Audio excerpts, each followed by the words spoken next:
ಸೊಸೆ ಅಂದರೆ ಚಿನ್ನದಂಥ ಸೊಸೆ ಕಣಮ್ಮ ನೀನು.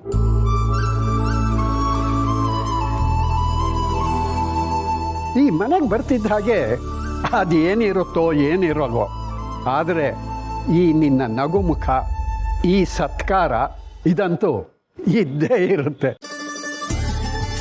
ಸಂಸ್ಕಾರ ಅಂದರೆ ಇದೇ ಅಲ್ವಾ?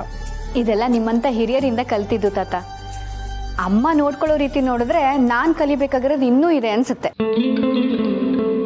ಅತ್ತೆಗೆ ತಕ್ಕಂಥ ಸೊಸೆ ಹೀಗಿರಬೇಕು.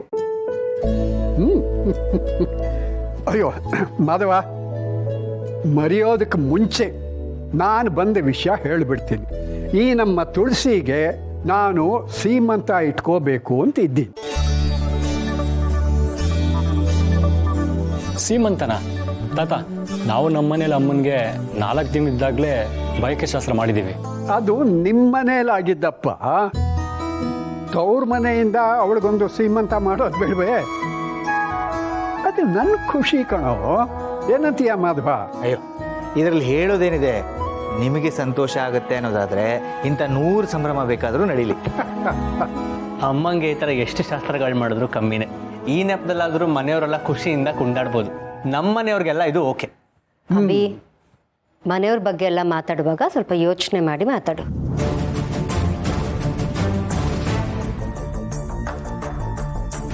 ಏನಾಯ್ತು ಶಾರ್ವರಿ?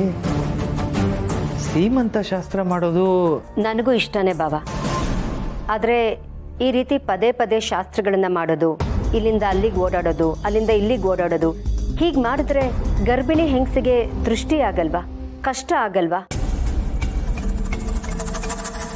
ಅದು ಅಲ್ಲದೆ ಈ ರೀತಿ ಮಾಡೋದ್ರಿಂದ ಮುಂದೆ ಮಗುಗೇನಾದ್ರೂ ತೊಂದರೆ. ಕೆಟ್ಟ ದೃಷ್ಟಿಗಳು ಬಿದ್ದರೆ ಕೆಟ್ಟದ್ದಾಗತ್ತೆ ಹೊರತು ಶಾಸ್ತ್ರಗಳು ಮಾಡೋದ್ರಿಂದ ಯಾವತ್ತಿಗೂ ಕೆಟ್ಟದ್ದಾಗೋದಿಲ್ಲಮ್ಮ.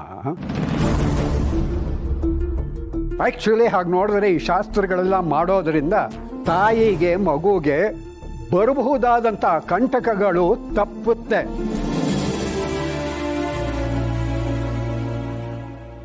ದತ್ತ ಹೇಳೋದ್ರಲ್ಲಿ ಅರ್ಥ ಇದೆ. ಇದರಿಂದ ಅವರಿಗೆ ಖುಷಿ ಕೊಡುತ್ತೆ, ಮನೆಯವ್ರು ಎಲ್ರಿಗೂ ಸಂತೋಷ ಸಿಗುತ್ತೆ. ದತ್ತ, ನೀವು ಎಲ್ಲ ವ್ಯವಸ್ಥೆ ಮಾಡ್ಕೊಳ್ಳಿ, ನಾವೆಲ್ಲರೂ ಸೇರಿ ಜೋರಾಗಿ ಸೀಮಂತ ಮಾಡೋಣ. ಹಾಗಿದ್ರೆ ನಾಳೆ ನನ್ನ ಮನೇಲಿ ಸೀಮಂತ ಶಾಸ್ತ್ರ, ನೀವೆಲ್ಲರೂ ಅಲ್ಲಿಗೆ ಬರಬೇಕು. ಚಿಕ್ಕಮ್ಮ ಹೇಳಿದ ಮಾತಲ್ಲಿ ನನಗೂ ಒಂದು ಪಾಯಿಂಟ್ ಸರಿ ಅನಿಸ್ತು.